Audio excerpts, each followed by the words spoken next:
खुलुमबाय बेलासेनि गोजोन हामलायनाय जासिबाय बाक्सा गेलबेजारनिफ्राय फोसावजानाय बड'लेण्ड खौराङाव नोंथांखौ बरायबाय। दिनैनि रादाबखौ फरायदों आं रमेन बर'आ। दिनैनि गाहाय रादाबफोराव दङ बर्मायाव मुलुगनां रेड क्रस सान फालिदों। 19 मेआव जानो गोनां DLED नि योगा इडुकेशन आयदानि आनजादनि दिनखौ फावसायफिनबाय। 7 सान बैसागो जोबना थांसेयावबो दिनैसिमबो थुंगेनो रोङाखै रंजालि बैसागु फालिथाया।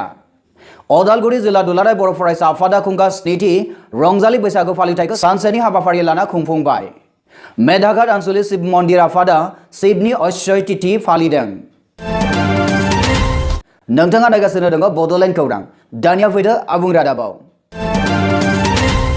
बरमायाव मुलुगनां रेड क्रस सान फालिदों। मैया थांनाय 8 मे खालाराव बुहुमनाङै फालिनाय बादि 8 मे सानखौ बाक्सा जिल्लानि बरमायावबो रेड क्रस सानखौ फालिनाय जायो। रेड क्रस सोसाइटिर পৰা ভলান্টিয়ার হিসাবে ডক্টৰৰ পৰা আৰম্ভ কৰি নাৰ্ছৰ পৰা আৰম্ভ কৰি এম্বুলেন্সৰ পৰা আৰম্ভ কৰি যিখিনি সহায় যায় তেতিয়া এই ক্ৰিসেন্টৰ নিচিনা আমি বগা কিটো দেখা পাও। बर्मायाव थानाय एम्पायर एकाडेमी जुनियर कलेजाव बाक्सा रेड क्रस ससाइटिनि बानजायनायाव खुंनाय जायो होनना मिथिनो मोननाय जादों। बे हाबाफारियाव बर्मा सार्कल मावख'नि बिबानगोरा साइफुद्दुल्ला खाना फरायसा फरायसुलिफोरनि सिगाङाव रेड क्रसआ मावनाय खामानिनि सोमोन्दै बुंथिनानै होयो। That is the symbol of the Red Cross Society. दावहा बिग्रायनाय मिथिंगायारि जाब्रबथाय बायदियाव रेड क्रसनि सोद्रोमाफोरा मा रोखोमै खामानि मावबोदोंमोन बेनि सोमोन्दै गोथौवै फोरमायथियो। बजालि फरायसालिमानि जिब बिगियान आयदानि आजिरा मोननाय बिमुंगोरा नृपेन्द्रनाथ शर्माया नुजाथिनानै आथिखालाव फरायसाफोरनि गेजेराव मबाइल फना गिख्रंथाव थासारि लाबोदों होननानै बिथाङा बुंथियो। बड'लेण्ड मेगाजिननि गाहाय सुजुगिरि रजनी बरजवारिया सामलायनाय मेलाव नुजाथिनो हायो बर्मा गोजौसिन फरायसालिनि आजिरा मोननाय गोरायुं बिद्यासागर रामसियारिजों लोगोसे गोबां फरायसुला फरायसुलिफोर।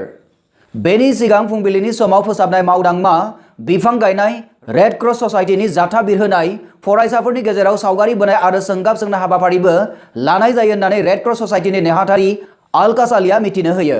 रेड क्रस दिवस हिसाबै আমি এম্পায়ার একাডেমি বৰমাত আমি বিভিন্ন প্ৰতিযোগিতা অনুষ্ঠিত কৰিছোঁ। ইয়াৰ আমি প্ৰতিযোগিতাৰ অংশ হিচাপে আজি এটা স্বচ্ছ ভাৰত অভিযান এটা ৰাখিছোঁ। 19 मे खालाराव जानो गोनां DLED नि योगा इडुकेशन आयदानि आनजादनि दिनखौ फावसायफिनबाय।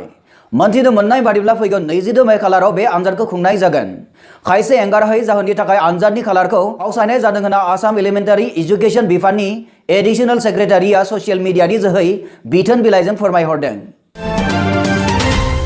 नोंथाङा नायगासिनो दङ बड'लेण्ड खौरां। मेधाघाट आनसलिक शिव मन्दिर आफादा शिवनि अक्षय तिथि फालिदों।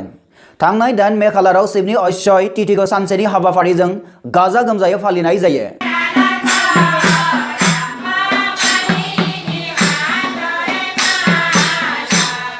बे फालिथायनि नेमबादियै शिवनि अक्षय तिथियाव नुजाथिनाय गासैनोबो दै राननानै होनाय जायो। आफादगिरि बाबुल बसुमतारिया फोरमायहरनाय बादिब्ला बे तिथियाव बयनोबो दै राननानै होयोब्ला पुण्य मोनो। बे तिथि फालिथायाव शिवखौ पुजा होनाय जायो होननानै जोंनिसिम खौरां मोनफैदों।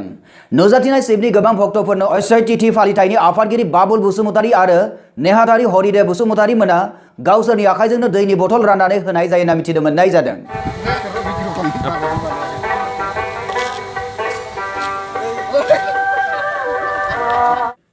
बे रादाबखौ जोंनिसिम दैथायहरदों बर्मानिफ्राय दिनेश बर' बिथाङा।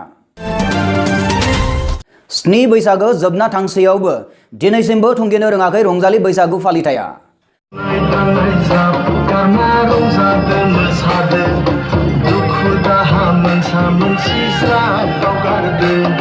रायजोआव दासिमबो सोलिगासिनो दं रंजालि बैसागुनि दोहौआ। थांनाय 8 मे खालाराव नलबारियाव थानाय कुमार भास्कर बर्मा संस्कृत आरो पुरातन अध्ययन मुलुगसोलोंसालिनि बानजायनायाव रंजालि बैसागु फालिनाय जायो।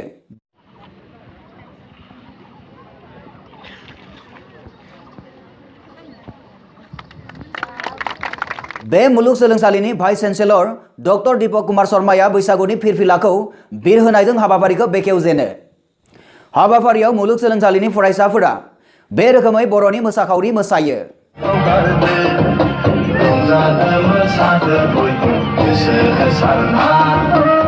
बेनि अनगायैबो असमिया फरायसाफोरा बिहु मोसाखावरिबो बेबायदि मोसायो।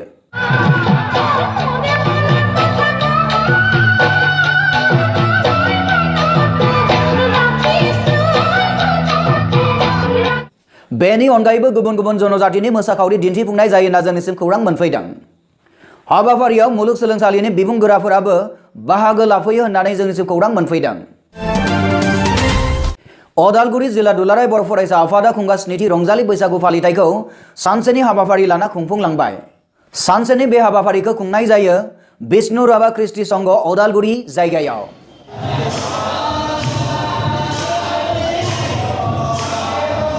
बे फालिथायाव हाबाफारिया जादोंमोन फारियै आफादनि फिरफिला बिरहोनाय बिरहोगिरि आनन्द दैमारी, आफादगिरि अदालगुरि जिल्ला एबसु।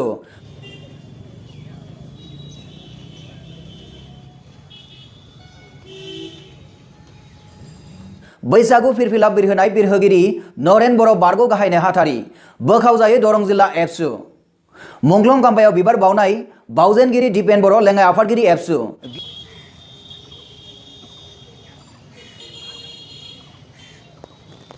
गिदिरफोरखौ मान बावनाय मानखौ बावदोंमोन अदालगुरि जिल्ला एबसुनि आफादगिरि नेहाथारिजों लोगोसे जिल्ला गासै बिबानगिरिफोर आरो अदालगुरि जिल्लानि सिङाव थानाय मोन 22 दखरा एबसुनि बिबानगिरिफोराबो मान बावनाय हाबाफारियाव बाहागो लायो। गेवलां बैसागो मोसानाय हाबाफारियाव गाहाय आलासि महरै नुजाथिफैयो मिरु एबसुनि आफादगिरि प्रमद बर' बिथाङा। फालिथायनि बे बुब्लियाव अदालगुरि जिल्ला एबसुनि आफादगिरि आनन्द दैमारिया बेबायदिहाय बुंथियो। दुलाराय बर' फरायसा आफादनिफ्राय सिगांग्रो रंजालि बैसागुनि मुङै लेरैब्लाबो गाहाम हामलायनायखौ सिगांग्रो बावहरग्रोबाय। बड'लेण्ड खौरांनि गासै नायगिरि नोंथांमोनखौ फिन साबायखर जासिनायजों दिनैनि रादाबखौ एसेबांनो फोजोबनाय जाबाय। गोजोन्थों।